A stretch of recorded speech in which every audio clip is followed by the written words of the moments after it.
오늘 하나님 말씀은 불같은 날이 있다. 우리가 신년을 시작하면서 너무나 조금이라도 마음으로 나태하면은 안 됩니다. 그럴 분 안 계실 줄로 믿습니다만은 하나님의 말씀이 신약과 구약으로 되는데 구약의 마지막이 말라기 선지자가 예언했던 말씀입니다. 그런데 그 중에서도 마지막 장입니다. 무슨 말씀입니까? 불같은 날이 있을 것이다. 왜 이런 말씀을 바로 선포했을까? 우리가 하나님 말씀을 여러분들이 묵상하면서 깊이 생각할 것들이 있습니다. 뭐냐면은 그 시대적인 배경입니다. 어떤 사람이 갓을 쓰고 하얀 두루마기를 입고 집신을 신고 돌아다닙니다. 지금 시대에 사람들이 봤을 때는 미쳤다 갈 거예요. 왜 저 사람 저렇지? 왜냐하면은 그 시대 오래오래 시대 선진들은 갓을 쓰고 하얀 두루마기를 입고 바로 집쓰기 신을 신고 살 때가 있었답니다. 그러면은 지금 시각으로 그 사람들 하는 일들을 판단했을 때 이해가 안 가는 거예요. 그런데 그 시대의 상황을 보면은 이런 시대에 이렇게 살았구나 하는 것들을 깨닫게 되는 거예요. 여러분 성경도 마찬가지입니다. 2000년 전에 기록된 하나님 예수님이 오셨을 때 그때 상황하고 지금의 상황하고 물론 말씀은 1.1에게 변함이 없지만은 시대적인 상황은 엄청나게 달라요.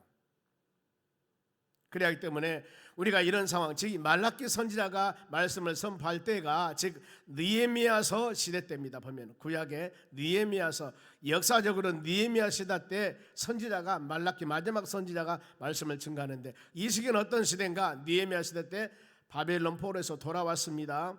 그들이 기대하고 성전도 건축을 했습니다. 대단하죠. 이것 때문에 과도한 세금으로 너무나 백성들이 살기가 힘듭니다. 그리고 저희 신앙적, 종교적, 신앙적으로도 바벨론 포로 돌아와서 성전 짓고 스룹바벨 성전을 지었습니다. 어마어마하게 살기 좋은 세상이 될 줄 알았는데 너무나 힘들어요. 이랬을 때 제사장들은 타락을 하게 되고 백성들도 타락하게 돼요. 이런 상황입니다. 이럴 때 바로 이 말라기 선지자가 뭐라고 말씀하냐면은 불같은 날은 있을 것이다. 그러니 무슨 말씀일까요? 너무나 신앙 나태하지 말고 언제나 준비하고 그 다음에 깨어서 있는 믿음의 사람이 되라는 게 핵심입니다. 우리도 동일합니다. 보세요. 예수님이 언제 올 줄 몰라요. 예수님은 산자와 죽은 자를 심판하러 오십니다. 베들레헴 마구간의 사랑 예수님으로 여러분들을 죄인들을 구원하고 오신 예수님이 아니라니까요. 다음 오실 예수님은 천국과 지옥, 산자와 죽은 자 심판하러 오시는 겁니다. 이때 우리가 반드시 주님께 칭찬받는 믿음의 사람이 되어야 되는 겁니다. 그래 예배 드리기 전에 사도신경으로 신앙 고백한 게 그래요. 주님께서는 산자와 죽은 자를 심판하러 오실 것이다. 이 고백하지 않습니까? 고백. 그러면은 불같은 날이 일 것이라 그러는데 언젠가 하나님의 심판의 날이 있다는 겁니다. 본문 보세요. 이 본문의 1절 상반절 봅니다. 만군의 여호와가 일어나라, 이 말씀입니다. 중간에 나옵니다만 지금 이 성경 말씀을 누가 지금 선포합니까? 만군의 여호와 하나님, 천지를 창조하신 하나님, 모든 것을 아신 하나님, 전능하신 하나님께서 말씀을 주시는 겁니다. 사람의 말이 아니에요. 제일 먼저 서두에 시작하면서 만군의 여호와 야훼, 전능하신 하나님의 말씀이라는 거예요. 지금 많은 사람이 그렇죠. 불같은 영광날이 있을 것이다. 아니 무슨 하나님의 사랑이나 주고 축복이나 주고 놀러러 날랄라 해야지, 이게 아니라는 걸 지금 보면은요. 만군의 하나님 말씀인데 뭐라고 말씀합니까? 보면은 보라 영광로 불같은 날이 이르니 이렇게 말씀합니다.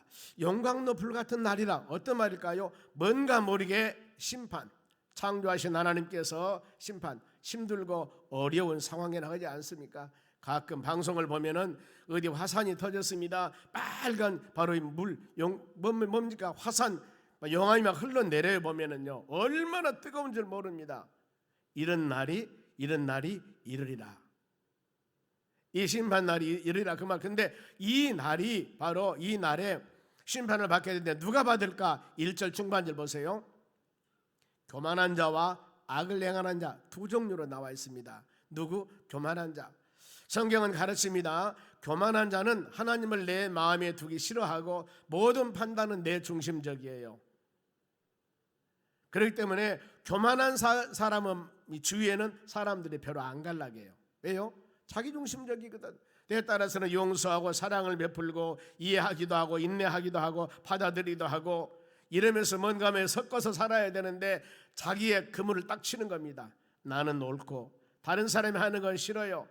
그리고 멸시하고 천대하고 다른 사람들을. 그러니 이런 사람과 누가 잘 나가겠습니까? 그래서 성경은 이 잠언 10장 18절 말씀에도 교만은 패망의 선봉이고 넘어지면 앞잡이라. 이런 분들은 글쎄요, 다른 것은 잘 될랑은 모르겠습니다만 인간관계는 온전하지 못할걸요. 그래서 야고보서 4장 6절에 말씀합니다. 하나님 뭐라고 말씀하는가 보세요. 하나님이 교만한 자를 물리치고, 여기서 물리치다는 단어는 대적 대항한다는 거. 누가? 하나님이 대적 대항한다는 겁니다. 안 되죠. 그러면은 사람이 힘 있는 사람이 대항해도 힘든데 전능하신 하나님이 교만한 자를 대적 대항하시고 겸손한 자, 낮아지는 자, 섬기는 자에게는 은혜를 베푸느니라. 조금 부족하다 하더라도 은혜라고 하는 것은 선물 거저 주는 것인데 조금 연약해도 그냥 주는 거예요. 이런 하나님 은혜가 임하게 되는 것들입니다. 자, 구약에 보면은 열왕기 상하가 있습니다. 열왕기 상하는 이스라엘 나라의 모든 왕들에 대해서 기록해 놓은 것이 열왕기 상하예요. 우리 같으면 고려시대, 조선시대 수많은 왕들이 많이 있지 않습니까? 그런데 그 모든 왕들이 어떻게 하나님을 섬겼으며 어떻게 정치를 했으며 이 모든 기록해 놓은 것이 바로 열왕기 상하예요. 이걸 읽어보면 여러분이 쭉 나옵니다. 그런데 북쪽에 있는 19명의 왕이 있었습니다. 왕이 있는데 한 사람도 선한 사람이 없어요. 남쪽에는 바로 유다 나라는 20대 왕이 있었습니다만 그래도 거기는 상당히 수가 여러 수가 대여섯 명이 그래도 선한 왕들이 있었습니다. 그런데 보편적으로 왕들이 악한 왕들이 뭐냐면은 교만이에요. 교만 때문에. 그리고 두 번째가 뭐예요? 우상 숭배, 말씀 벗어나는 일. 이것 때문에 거의 모든 왕들이 멸망을 당합니다.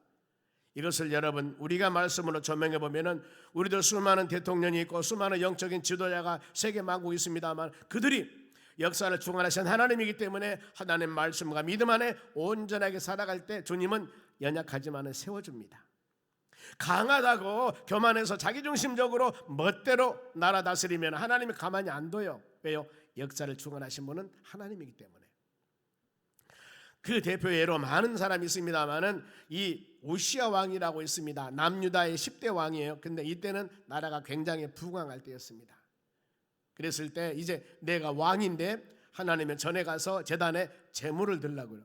구약에는 정확히 구분되어 있습니다. 선지자는 하나님의 계시 말씀을 받아서 말씀을 증거하는 것이고 왕은 나라를 다스리는 것이고 제사장은 백성들이 드린 하나님의 제물을 제단에 드리는 것은 제사장만 할 일이야. 딱 구분되어 있습니다. 그런데 왕이 내가 왕인데 하고 하나님의 제사장들의 제물을 드리는 곳에 가서 본인이 제물을 드리러 가요. 하나님의 제단에서 바로 봉사한 사람이 안 됩니다. 왕이요. 이것은 바로 제사장 일입니다. 내가 왕인데 까불지 마 하고만 들어갔을 거예요. 그런데 하나님의 제단에 제물을 드리면서 바로 문둥병이 나병이 걸려버려요. 왕이 아닌 어떤 사람이든 문둥병 걸리면은 바로 별궁합니다. 떨어져 살아야 돼요. 그래서 왕이기 때문에 하나님이 봐주셔가지고 저 어디를 그냥 귀양 보내볼 것이 아니라 이 왕궁 안에 조그마한 집 하나 만들어서 평생 죽도록 거기 살아 죽었습니다. 교만하면 여러분, 교만은 그렇게 되는 거예요. 그리고 또 한 가지 악한 사람을 심판한다 해서 악은 뭐냐면 크게 말하면은 하나님의 말씀에 벗어나는 것이 죄, 선하지 못하고 악한 행동이라고 말씀이 있습니다만은 타인에게 악한 사람은 정신적으로 물질적으로 많은 고통을 주게 되거든요. 선하지 못합니다. 근데 성경에서는 죄를 어떻게 표현하냐면요, 기도하지 않는 것도 죄라고 했고요, 하나님께 온전한 11조 드리지 않는 것도 죄라고 이렇게 말씀을 해요. 그러면은 악인들이 어떤 심판을 받을 것인가? 1절 하반절 보겠습니다. 심판입니다. 지푸라기 같을 것이며, 감이 오지 않습니까? 지푸라기 같을 것이며, 지푸라기는 날아가 버리거든요. 이거 살아있는 것이 아닙니다. 바싹 말라가지고 불타면 금방 타버립니다. 날아가 버려요. 악인들은 이와 같이 할 것. 또 한 가지, 그 이르는 날에, 심판 날에 그들을 살라, 이제 불살라집니다. 그 뿌리와 가지를 남기지 아니할 것이다. 그야말로 전형적으로 완전하게 모든 것을 바로 어려움 당한다, 그 말입니다. 나무가 여러분 가지가 찢어지면은 뿌리가 있기 때문에 다시 납니다. 더 나가서 나무 몸뚱을 잘라버린다 하더라도 뿌리만 살아있으면 또 순이 나와서 자라요. 여기 뭐라 했습니까? 뿌리와 가지를 남기지 않을 것이다. 완전히 세상말로 초전박살. 하나님의 심판은 이렇게 되어버린 거예요. 소망이 없다는 것들입니다. 누구? 악인들. 그러면은 한 신뢰로 보면은 악인들을 심판받는 신뢰가 소돔과 고모라 성을 한번 봅니다. 창세기 19장 내용이에요. 하나님께서 소돔과 고모라 성을 멸망하는데 왜 멸망했을까? 그들이 하나님 말씀 벗어납니다. 윤리나 도덕적으로 어마어마한 타락한 도시였습니다. 하나님의 천사가 들어왔을 때 이 떼거리로 달라와서 사람을 내놓으라는 겁니다. 거긴 남색, 동성연애, 상상을 초월한 윤리와 도덕적으로 타락한 것이 바로 소돔과 고모라 성입니다. 세상을 눈으로 봤을 때는 물질 문명이 요즘 말은 불야성이라는 겁니다. 이런 곳이에요. 하나님이 도저히 그들을 볼 수 없어서 심판합니다. 창세기 19장 24절입니다. 보세요. 여호와께서 하늘 곧 여호와께로부터 유황과 불을 소돔과 고모라에 비같이 내리니라. 유황과 불이 조금이 아니라 비같이 엄청나게 전체 모든 지역을 극렬한 심판을 한다는 것을 말씀합니다. 그러면은 이렇게 심판했을 때 모습이 어떤 모습이었을까? 28절입니다. 소돔과 고모라와 그 온 지역을 향하여 눈을 들어 보니까 연기가 옹기가마의 연기같이 치솟음을 보았더라. 여러분 금호타이야 불날 때 봤습니까? 저는 여기 옥상에 올라가서 봤거든요. 보니까 이거 무섭더라. 빨간 물이 막 타오르면서 비행기가 날아와서 그 물 좀 부순 것은 이것은 그야말로 뭐 태도 안 나더라고. 보니까요. 가만히 지금 보니까 뒤에는 안 타졌는데 뒤에만 물을 부순 것 같아. 이미 앞에는 타진 놔둬버리고 뒤에는 안 탔더라고. 보니까요. 무섭더라고요. 그런데 한 조그마한 공장도 그래서 너무나 무서운데 소돔성 자체가 불과 유황으로 바로 비같이 내려왔을 때 얼마나 무서웠겠는가. 옹기가마의 연기 같더라. 이것을 그야말로 아주 무서운 모습들을 표현하고 있었습니다. 근데 그때 이 소돔과 고모라 성을 멸망당할 때 거기서 구원받는 사람이 있었습니다. 누구예요? 롯의 가정입니다. 왜 구원받았을까? 그 아브라함 바로의 삼촌이 간절한 마음으로 내 조카 롯의 가정이 있습니다. 하나님 용서해달라고 얼마나 기도했던가. 성경 말씀에 롯을 바로 이 아브라함을 생각하사 그랬습니다. 아브라함을 생각하사 롯의 가정 신앙이 아닙니다. 그들을 구원했다고 성경은 말씀하고 있습니다. 여러분, 우리가 이와 같이 하나님께서 말씀은 그대로 이루어지는 겁니다. 그러면 이와 같이 불심판 때 어떻게 하라겠습니까? 하나님을 경외하라고 말씀을 합니다. 2절 상반절입니다. 내 이름을 경외하는 너희에게 그랬습니다. 여기서 경외하다는 단어 많이 들어보죠. 구약의 전체적인 신앙의 사상을 봤을 때 하나님이 경외 사상이라고 그럽니다. 하나님은 전능하신 하나님이기 때문에 여러분 내 생각 마음을 하나님 아셔요. 우리 성가대들 서 계시는데 여러분 지금 어떤 생각을 하고 있는가? 여러분 마음을 하나님 아신다니까. 저도 몰라요. 같이 사는 남편도 몰라 말 안 하면. 그런데 하나님이 아신다는 거예요. 얼마나 여러분 무섭습니까? 내가 착한 일 하거나 내가 착하지 않는 일 행하나 하나님은 여러분의 생각과 마음을 전부 다 아신다는데 얼마나 여러분 두려워요. 그리고 하나님은 말씀으로 하늘과 땅, 말씀으로 모든 것을 만드시고 전능하신 하나님인데 여기서 경외다마는 하나님을 하나님답게 여기는 것뿐만 아니라 하나님의 통치 능력을 인정하는 겁니다. 보세요. 능력에서는 전지 모든 것을 아시고 전능 모든 것을 합니다. 죽은 지 4일 된 아사를 살립니다. 온 질병과 고통을 치료하기도 합니다. 많은 기사와 이적들이 나옵니다. 이게 하나님이 행하신 능력이고 더 나아가서 통치 지역은 무소부재 안 계신 것이 없습니다. 어떤 사람 죄를 짓고 저 땅 한 100m, 200m 들어 숨는다고요. 하나님은 땅끝 끝가장 다 있습니다. 올라가 버린다고요. 더 가깝죠 하나님께. 세상 어느 곳에나 하나님 안 계신 곳이 없다 그 말입니다. 피할 곳이 없습니다. 그리고 시간 개념입니다. 영원 불변하신다고 그랬습니다. 영원하십니다. 이게 하나님이셔요. 그러면 이 하나님 전에 예배를 드리며 기도하며 하나님 전에 찬양하며 하나님 전에 믿음으로 살 때 하나님의 자녀들이 이것을 마음에 진정으로 새긴다면은 우리가 섬길 때 예배 드릴 때 어떤 마음을 하나님을 섬길 것인가? 이 마음이 경외다는 마음이요. 그래서 경외한 그 10년 가운데는 하나님의 사랑이 항상 내포되어 있습니다. 하나님의 사랑. 우리 하나님을 경외하는 여러분 되셔야 됩니다. 그러면서 하나님을 경외하는 자 주시는 세 가지 축복이 있습니다. 어마어마합니다. 첫 번째 2절 중반절입니다. 공의로운 해가 떠올라서 공의로운 해 치료하는 광선을 붙이느니 그랬습니다. 여기서 공의로운 공동 번역에 보니까 승리의 태양을 비춰서 너희 병을 고쳐주리라 이렇게 표현하고 있습니다. 그런데 공의로운 해라고 하는 것은 빛으로 오신 예수 그리스도를 상징하는 것입니다. 예수님은 빛으로 세상에 오셨습니다. 각 사람에게 비치는 빛이 되었습니다. 요한복음 1장 5절입니다. 빛이 어두움에 비치니 말라기 선지자, 이 선지자 이후에 세례 요한이 오기까지 400년 동안에 말씀을 증거한 사람이 없었어요. 이 시대를 암흑 시대. 그러니까 우리의 심령에, 우리의 가정에, 우리의 삶 가운데 하나님의 교회에 말씀이 살아있지 않고 말씀을 온전히 선포하지 않으면 이것은 어둠입니다. 어둠이에요. 예수 믿으며 믿음으로 사는 여러분들이 바로 이와 같이 주일날 거룩하게 예배드리는 말씀 묵상하며 믿음으로 살았을 때 빛으로 삶을 살아가는 것이지, 이 복음 말씀을 듣지 않고 우리가 눈 딱 감고 주님이 내 심령 계시지 않은 그 시대를 어둠의 시대입니다.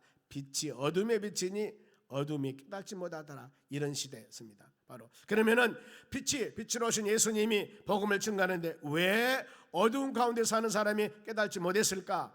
그들의 행위가 악하기 때문에 눈을 감았습니다. 길을 막아버렸습니다. 그리고 빛보다도 어둠을 더 사랑합니다. 빛으로 오신 예수님보다는 어두운 걸 더 사랑하. 그런데 고린도후서 4장 4절 말씀 보면은 세상의 신이 바로 이 일을 막아버렸다고 그랬습니다. 빛으로 그 빛을 비치지 못하도록 세상의 신이 막아버렸다고 말씀을 해요. 왜 저 사람 저렇게 예수를 안 믿을까? 왜 저 사람 저럴까? 입술로서는 그렇게 하는데 마음에 빛으로 오신 주님 비치지 못하도록 세상 신이 막아버리기 때문입니다. 우리는 바로 예수님 말씀에 내가 세상에 있는 동안은 세상의 빛으로다 말씀합니다. 항상 주님과 동행하는 믿음의 삶을 살아가야 됩니다.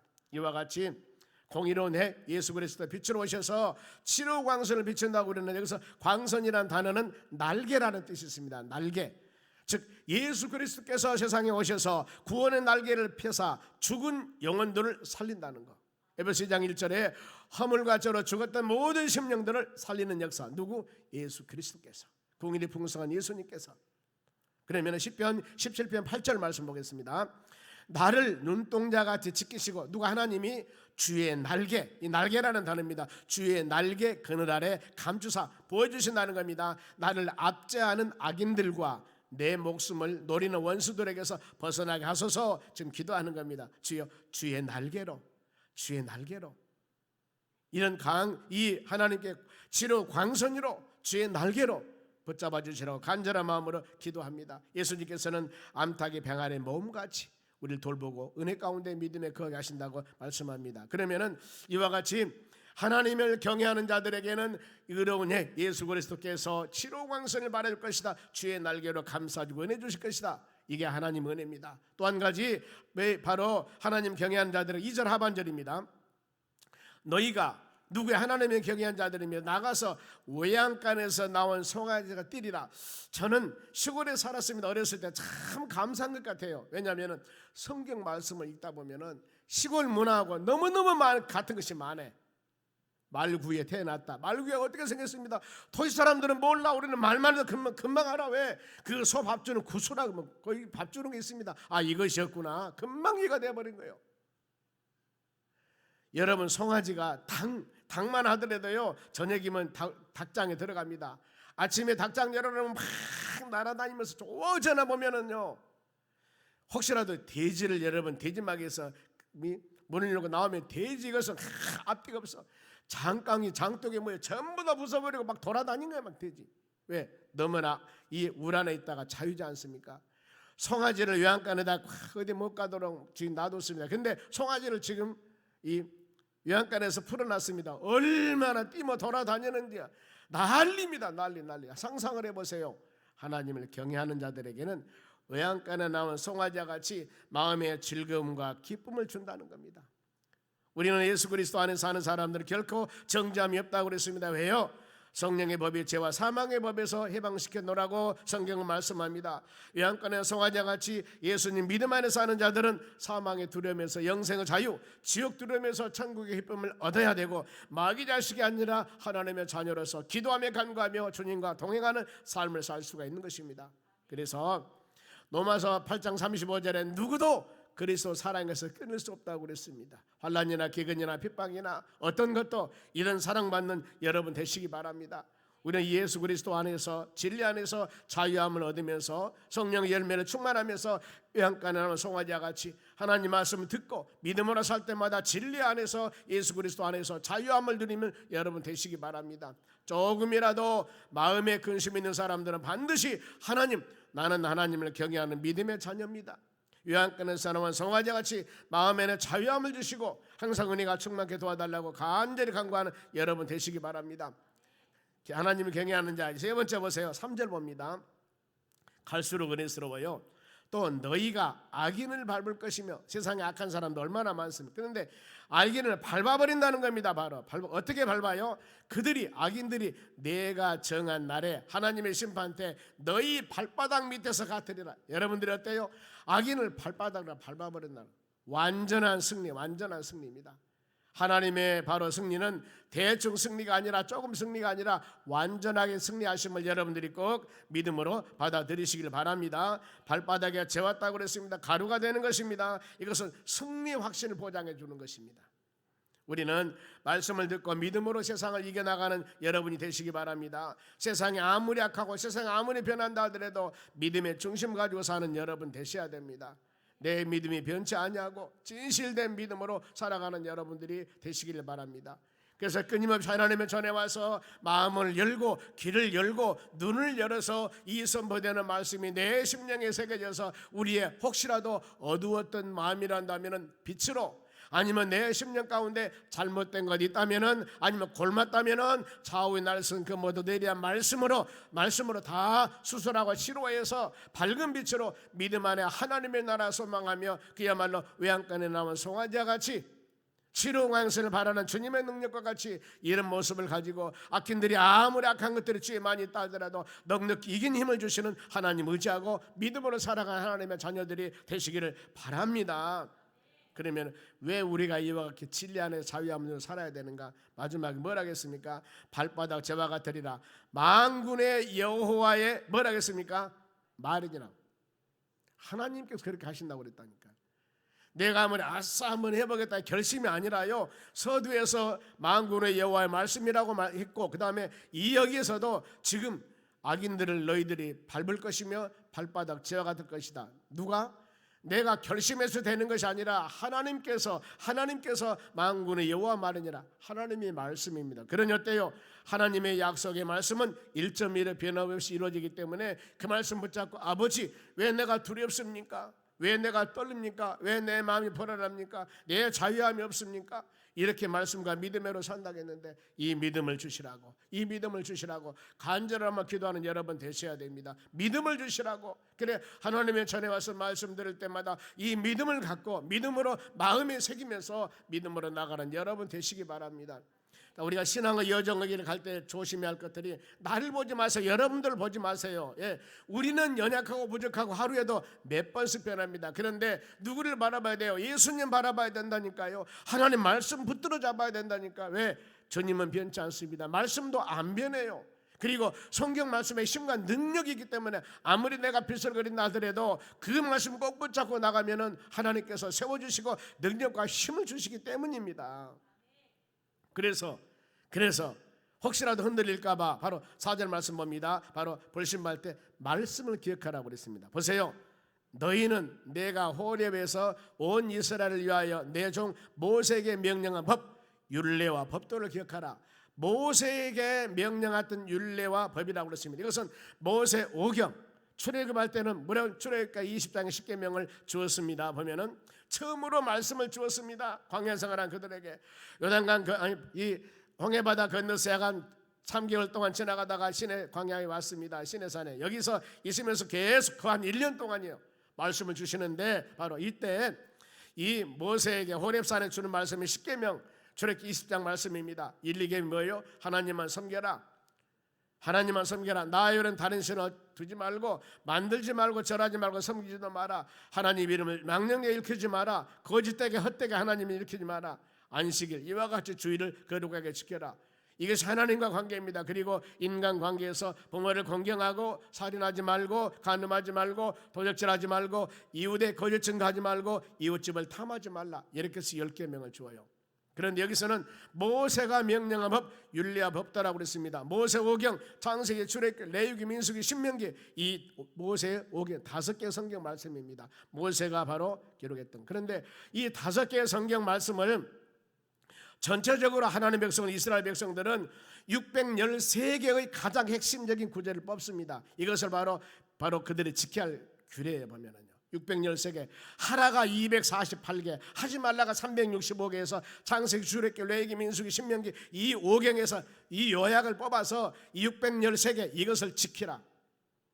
그래서 구약에서 아무리 구약의 율법을 많이 믿어서 구원받지 못한다고 하고 예수 그리스도 믿어야 구원받는다는 것은 이 613개 계명 중에서 하나만 못 지켜도 천국 못 간다는 거예요. 누가 이거 다 합니까?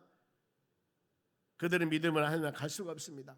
예수님 뭐라고? 주 예수를 믿어 그러면 너와 내 가정 구원받을 것이다. 그래서 예수님 복음이 바로 그겁니다. 복음이 마가복음 1장에 하나님의 아들 예수 그리스도 복음의 시작이라고 있습니다. 복음은 예수님은 하나님의 아들 예수 그리스도, 그 예수 믿어야만 구원받는다는 이 진리의 말씀, 주는 그리스도 살아계신 하나님의 아들이라고 이 베드로가 고백했듯이 이 예수 믿어야 구원받는다고 복음을 바울 사도가 세계 선교로 다니면서 복음 증거할 때 모든 사람이 모여와서 예수 믿고 구원받는 역사가 일어납니다. 그런데 유대교는 뭐예요?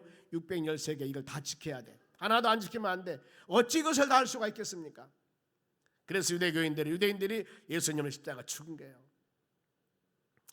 그러면은 이 바로 말씀 1.1핵도 변하지 않고 시건하지 않고 하나님 말씀은 다 이루어진 겁니다. 그러면은 성경 말씀의 힘이에요. 10편 19편 7절 봅니다. 얼마나 힘이 있는가. 여호와의 율법은 완전하여 영혼을 소생하며 여러분의 믿음이 소생하지 않은 자라나다 그 뜻입니다.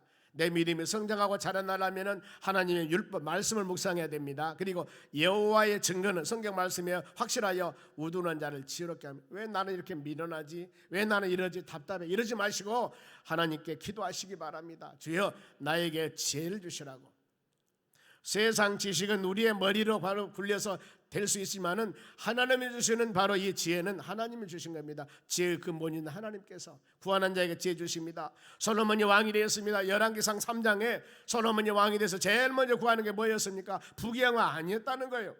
이 나라를 잘 다스리기 위해서 주여 지혜를 달라고 기도했을 때 하나님 보시기에 너무나 합당해서 지혜뿐만 아니라 부귀영화를 주었지 않습니까? 지혜. 여러분 우리 삶도 마찬가지입니다. 내가 직장에 들어가고 어떤 사업을 경영하고 모든 행할 때만 하나님 나에게 지혜를 달라고 제일 먼저 기도하셔야 되는 겁니다. 지혜. 그리하였을 때 하나님이 주신 지혜로 모든 일을 행했을 때 아름다운 열매가 맺는데 잠언 1장 7절에도 지혜란 것은 여호와를 경외하는 것입니다. 여러분 하나님을 잘 섬기는 겁니다. 그리하였을 때 주시는 은혜가 충만하게 되는 것들입니다. 여러분 우리가 성경 말씀을 마음에 잘 새기시기 바랍니다. 성경은 가르칩니다. 이 진리의 말씀을 사모할 때 금보다도 사모하라, 주야로 묵상하라 이렇게 말씀합니다. 하나님 말씀은 여러분 주의 음성으로 듣고 우리 신앙을 점검하시기 바랍니다. 내가 좌로로 치우치면 안 됩니다. 말씀대로 살지 못할 때 회개하고 바른 길을 서야 됩니다. 올바르게 돌아와야 되는 것. 주여 그런 마음 갖는 여러분 되셔야 돼요. 회개하고 돌아왔을 때 하나님은 기뻐하십니다. 찢으셨으나 낫게 하실 것이요 치셨으나 싸매 주신다고 풍성한 사랑과 복을 주신다고 하나님이 약속하십니다. 이것을 꼭 기억하시기 바랍니다. 기억하시기 바랍니다. 그런가 하면은 하나님은 약속하십니다. 어떤 약속? 5절 봅니다. 보라 여호와의 크고 두려운 날이 이르기 전에, 여호와의 그의 두려운 날이 이르기 전에, 이것은 지금 바벨론 포로 돌아와서 서두에 말씀을 했죠. 하나님의 성전을 짓고 엄청난 부귀영화를 엄청난 것을 바라고 있었지만은 이 선지자들이나 백성들 마음대로 충족하지를 못하는 겁니다. 이랬을 때 여호와의 크고 두려운 날이 이를 것이다. 크고 두려운 날이. 그런데 그 이르기 전에 내가 선지자 엘리야를 너에게 보낼 것이다. 구약에 이미 선지자 엘리야 왔는데 이게 아니고 보라 크고 두려운 날이 이르기 전에, 여기서 크고 두려운 날 어떤 날이냐면 예수 그리스도가 오실 것이다. 이때는 주님 안 오셨습니다. 구약에 지금 말라기 선지자 이후에 400년 동안 암흑시대 이후에 바로 오셨습니다만 이 시기 400년 이전의 시기 때문에 그때 바로 두려운 날이 예수님이 메시아 구세주가 오신다. 그거 두려운 날. 그런데 그 전에 내가 누구를 보낸다고요? 엘리야를 너희에게 보낼 것이다 그 말입니다. 엘리야가 누굴까? 예수님께서 마태복음 17장의 복음을 증거합니다. 엘리야가 이미 왔는데 사람들은 알지 못하고 임으로 마음대로 엘리야를 대접했다 그 말이에요. 그러면 그 엘리야가 누군가? 이미 예수님이 왔다고 그러는데 온 엘리야는 누구였을까? 마태복음 17장 13절 봅니다. 그제서야 제자들이 예수께서 말씀하신 것이 누구? 세례 요한임을 깨달았다 그 말입니다. 크고 두려운 날이 이르기 전에 엘리야를 보낸다고 했습니다. 예수님이 오시기 전에 세례 요한이 와서 회개하라, 천국이 가까운다라. 마태복음 3장에 주님 오실 길을 본인은 예비한다고 그랬습니다. 요단강에 세례를 줬습니다. 나는 예수님의 신발끈 풀기를 감당할 수도 없고 나는 물로로 세례를 주나 그분이 오셨을 때 성령을 세례 줄 것이다. 예수님을 예비하신 분이 바로 세례 요한이었다는 겁니다. 그러면은 심판 전에 엘리야와 사역, 세례 요한 사역이 뭐였을까? 6절 상반절 봅니다.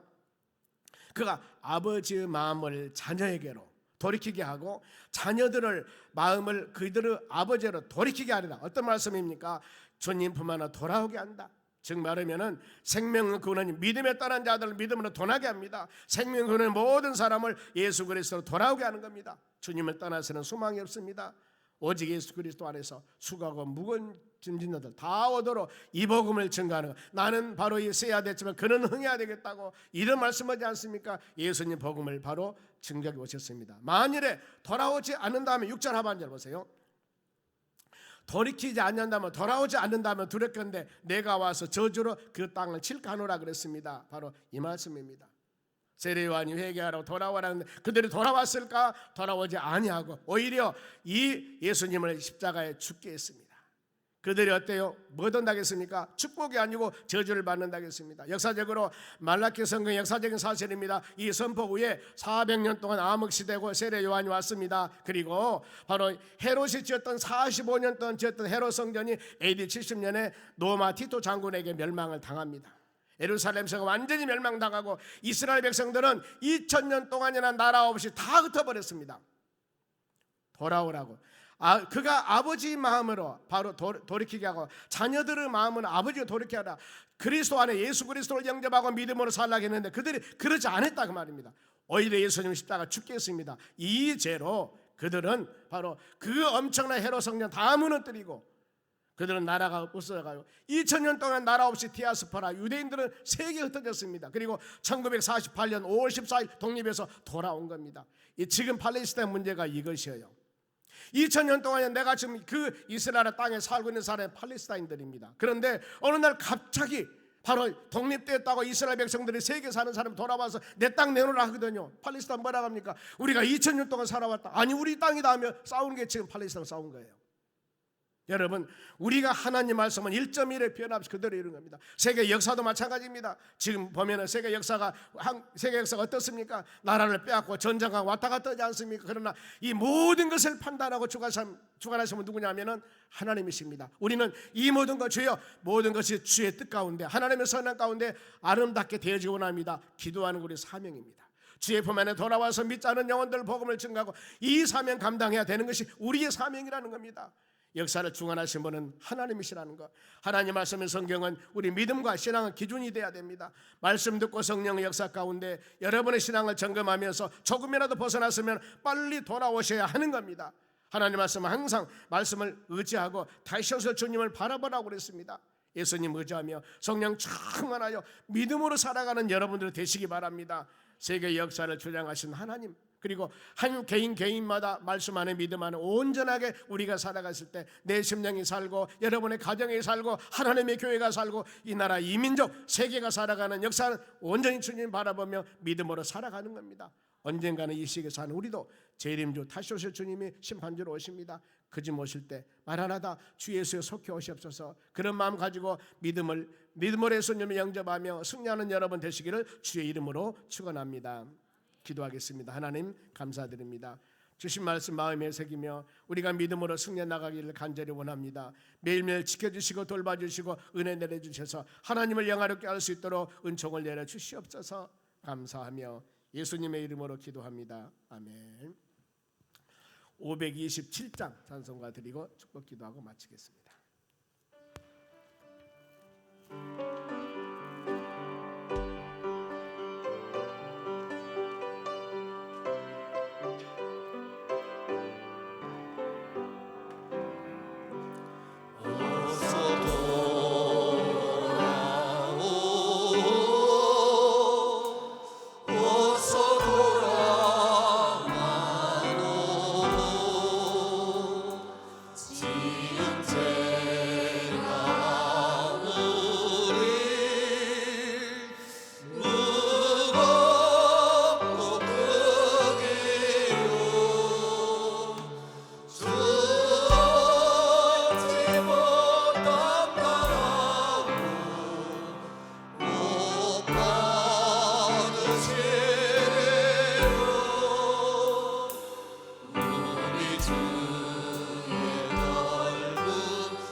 기도하겠습니다. 지금은 우리를 수많은 죄악 가운데서 구원해 주신 예수 그리스도 은혜와 하나님 아버지의 무한하신 사랑과 성령님의 충만한 은혜가 하나님 말씀 꼭 붙잡고 믿음으로 승리하기 위해 고개 숙인 주의 자녀들 머리 위에 이제로부터 영원토록 함께 있을지어다. 아멘.